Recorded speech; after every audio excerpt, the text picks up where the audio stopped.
তখন ছেলেটার মৃত দেহটা যেন বলতে থাকে, মা তুমি যদি আজ আমাদের সাথে থাকতে, আমার সাথে থাকতে, তাহলে বোধহয় আজ আমি মারা যেতাম না। 8 বছর হলো বাবা মায়ের ডিভোর্স হয়েছে। বাবা অন্য একজন মহিলাকে বিয়ে করেছে, মা অন্য একজন পুরুষকে বিয়ে করেছে। রাকিব পড়ে গেল দুই নামের মাঝে। রাকিব যখন বাবার কাছে যায়, তখন ওর বাবা বলে, তুই তোর মায়ের কাছে যা, এখানে কেন আসিস? যখন ওর মায়ের কাছে যায়, তখন ওর মা বলে, তুই তোর বাবার কাছে যা, এখানে কেন এত বারবার আসিস? বাবাও বুঝে না, মাও বুঝে না। যদি বাবার কাছে 2 দিন বেশি থাকতে চাই, তাহলে সৎ মা বলে, এই ছেলে যদি তোমার ঘরে থাকে, তাহলে আমি তোমার সংসার করব না। এভাবে ছেলেটার লাঠি ঝাঁটা খেয়ে বড় হতে থাকে আর আল্লাহকে বিচার দেয়। একদিন ওর মায়ের কাছে গেল আর ওর মাকে বলল, মা আমি আর বাবার কাছে যাব না, আমি তোমার কাছেই থাকবো। তখন ওর মা বলে, কেন, কি হয়েছে, তোর বাবা কি তোকে কিছু বলেছে? তখন ছেলেটি কাঁদতে কাঁদতে বলে, হ্যাঁ মা, আমাকে অনেক কিছু বলেছে, আমাকে মেরেছে, আমাকে খাবার পর্যন্ত দেয় না। মা আমার না অনেক ক্ষুধা লাগছে, প্লিজ একটু খাবার দাও।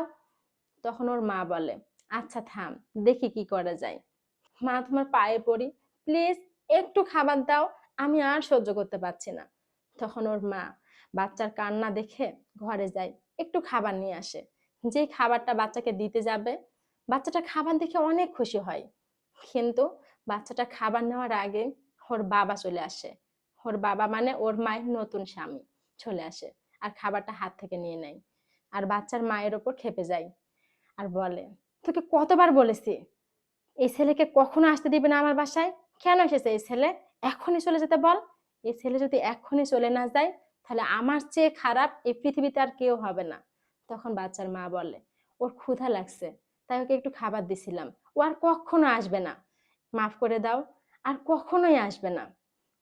তখন ওর স্বামী বলে, আবার কথা বলছিস, এজন্যই তো বলি এত খাবার কোথায় যায়, এক্ষুনি বের করে দে ছেলেকে।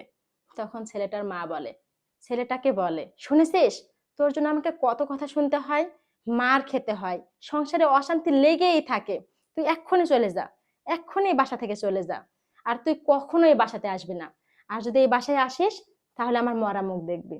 তখন বাচ্চাটা কাঁদতে কাঁদতে চলে যায় আর বলে, মা তুমি যদি আমাকে খেতেই দিতে পারবা না, হাঁদড়ি করতে পারবা না, ভালোই বাসতে পারবা না, তাহলে কেন জন্ম দিয়েছিলে আমায়? তোমরা বাবা মা, জন্ম দিলে বাবা মা হওয়া যায় না। আমার বাবা, তুমি, কেউ তো আমাকে ভালোই বাসনি।